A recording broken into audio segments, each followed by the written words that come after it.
Sir, আপনি তো নওগাঁ সাহিত্য পরিষদের সাধারণ সম্পাদক, তো আপনাদের উদ্যোগে যে বইমেলা অনুষ্ঠিত হয়েছে, এই বইমেলাকে ঘিরে আপনার প্রত্যাশা কেমন এবং আপনার দর্শক সাড়া কেমন পাচ্ছেন? আপনি যদি বলেছেন যে বইমেলাকে ঘিরে প্রত্যাশা, আমি প্রত্যাশার কথাটাই বলতে চাই। সেক্ষেত্রে আমি বলতে চাবো যে নওগাঁর, আপনি জেনে থাকবেন হয়তো বা, বাংলা সাহিত্যের মাতৃভূমি, জন্মভূমি বা স্মৃতিকাগার যেটাই বলি, এটি কিন্তু নওগাঁর সেই সোমপুর মহাবিহার থেকে কিন্তু চর্যাপদের সূত্রপাত হয়। এই চর্যাপদই কিন্তু আজকের বাংলা সাহিত্য।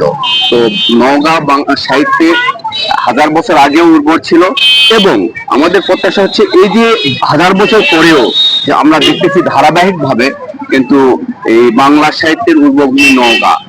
এখানে আপনি দেখতে পাচ্ছেন যে লেখকদের 300-র মতো বই আছে।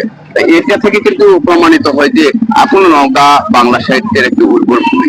তো এটি সারা দেশব্যাপী এবং নওগাঁর মানুষের কাছে এবং বিশ্বব্যাপী ছড়িয়ে দিয়ে আমাদের মূল প্রত্যাশা।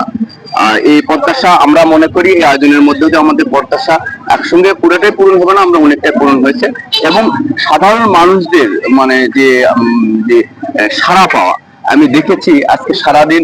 একটু আগেই এই দিক দিয়ে, যদিও এটা প্রথম মেলা আমরা ফুটপাথ রেখে করছি, কিন্তু হেঁটে যাওয়ার ছিল না, যারা বইয়ের স্টলে লোকজন দাঁড়িয়ে থাকে, মানে এতটাই বইমেলা উপলক্ষে বই স্টলে এতটাই জনসমাগম ছিল যে ফুটপাথ দিয়ে মানুষ ক্রস করতেও কিছুটা বাধার সম্মুখীন হয়েছে। এতে করে আমরা উচ্ছ্বসিত এবং পাশাপাশি আপনারা উচ্ছ্বসিত, এবং আপনারা মনে করেন যে এই বই মেলার মধ্যে দিয়ে নওগাঁর যে ইতিহাস, নওগাঁর সাহিত্য, নওগাঁর সংস্কৃতি নওগাঁর মানুষের কাছে পৌঁছাবে, এবং এতে করে মানুষের যে মেধার বিকাশ, নওগাঁবাসীদের মেধার বিকাশ, সেটা আরো সম্প্রসারিত হবে।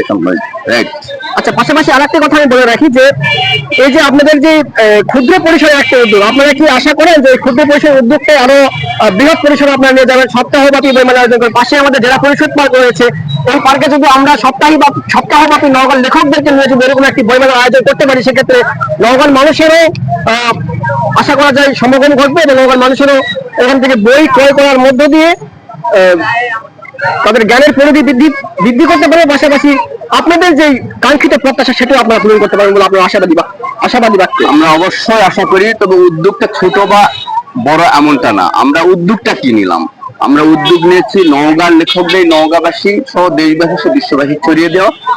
সেটি আমরা কতটা পেরেছি, এটা হলো আমাদের বড় প্রত্যাশা। আর পাশাপাশি এটির মাধ্যমে যে আমাদের নওগাঁর যেসব ছেলে মেয়ে আছে তারা জানুক যে নওগাঁতে লেখক আছে, তারাও উদ্বুদ্ধ হোক, লেখালেখিতে আছে। তো এই উদ্যোগের মধ্যে দিয়ে এটি সফল হবে, এইটি আমি আশা করতেছি। আমাদের উদ্যোগটি আমরা প্রতিদিনই যদি আমরা নিয়ে থাকি, বইমেলা করে থাকি, কিন্তু সেটা যদি আমাদের সফল না হয় যেটা চাওয়ার সেটা, তাহলে সেটা সফল নয়। আর যদি এই আয়োজনটা যদি দেখা যাচ্ছে যে আমরা বছরে একবার বা 1 বছর 2 বছর করি, কিন্তু আমরা এটা থেকে পজিটিভ পাচ্ছি, আমরা মনে করি এখান থেকে আমরা ব্যাপক সাড়া পাচ্ছি। আমাদের নতুন ছেলে মেয়েরা লেখালেখিতে আসতেছে, ইতিমধ্যে অনেকেই নতুন লেখক তৈরি হয়েছে। এটি আমাদের সফলতা এবং এটি আমাদের প্রত্যাশা। তো আপনারা মনে করেন পর্যায়ক্রমে এই বইমেলার মধ্যে দিয়ে নওগাঁর মানুষের কাছে নওগাঁর যে ইতিহাস, এটি আপনি পৌঁছে দিতে সক্ষম। পাশাপাশি জেনজেকে নিয়ে আপনাদের পরিকল্পনা কি? এখন কিন্তু বর্তমান সময়ে তারুণ্যের বিশ্ব, এবং তারুণ্যই কিন্তু আগামী বিশ্বকে পরিবর্তন করতে পারে। তারুণ্যের সৎ সাহসের মধ্যে দিয়ে আগামীর বিশ্বের পরিবর্তন ঘটবে বলে আপনারা আশাবাদ ব্যক্ত করেন, পাশাপাশি আমরাও আশাবাদ ব্যক্ত করি। তো আপনারা কি আসলে আশা করেন যে আপনাদের এই বইমেলার মধ্যে দিয়ে জেনজি সমাজের পরিবর্তন সাধিত হবে এবং তারা উদ্বুদ্ধ হবে, এবং তাদের আপনাদের লেখা বইগুলো পড়েই আমরা আরো বেশি নওগাঁকে জানবো এবং নওগাঁর মাটির মানুষকে কাজ করতে পারবো? আপনি ঠিকটাই বলেছেন, খুব সুন্দর কথা বলেছেন যে আমাদের মূল পরিকল্পনাটা কিন্তু নওগাঁর মানুষকে জানানো, এবং মূল টার্গেটটি হচ্ছে জেনজি, যাদেরকে আমরা তারুণ্য বলে থাকি। তারাই কিন্তু এখন সমাজ পরিবর্তন, এখন না আরো আগের থেকে। আপনি স্বাধীনতা যুদ্ধের কথা বলেন বা ভাষা আন্দোলন বলেন, এখন আমরা তারুণ্য বলে থাকি। নতুন প্রজন্ম, আন্তর্জাতিক শব্দ, আমরা এটাই কিন্তু আমরা ছড়িয়ে দিতে চাই।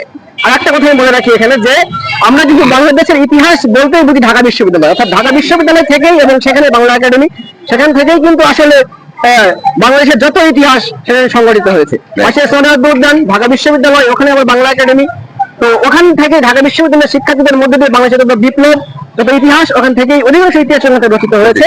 তো আপনারা মনে করছেন যে আপনাদের এই বইমেলার মধ্যে দিয়ে নওগাঁর মানুষের কাছে নওগাঁর সাহিত্য এবং নওগাঁর মাটির মানুষ সম্পর্কে বার্তা প্রেরণ করতে হবে, এবং এই বই পড়ার মধ্যে দিয়ে নওগাঁর ইতিহাস সম্পর্কে আমরা আরো বেশি জানতে পারবো এবং নওগাঁকে নিয়ে আরো বেশি কাজ করতে পারবো বলে আমরা আশাবাদ রাখছি। জি, আমরা অবশ্যই এটি আশা রাখি এটি নওগাঁর বাসীর মধ্যে এবং নওগাঁ সহ সারা দেশের যারা জেনজির প্রতিনিধি তাদের মধ্যে একটা প্রভাব পড়বে, একটি মানবিক সমাজ গঠন হবে, এটি আমরা প্রত্যাশা করি। আচ্ছা, ধন্যবাদ।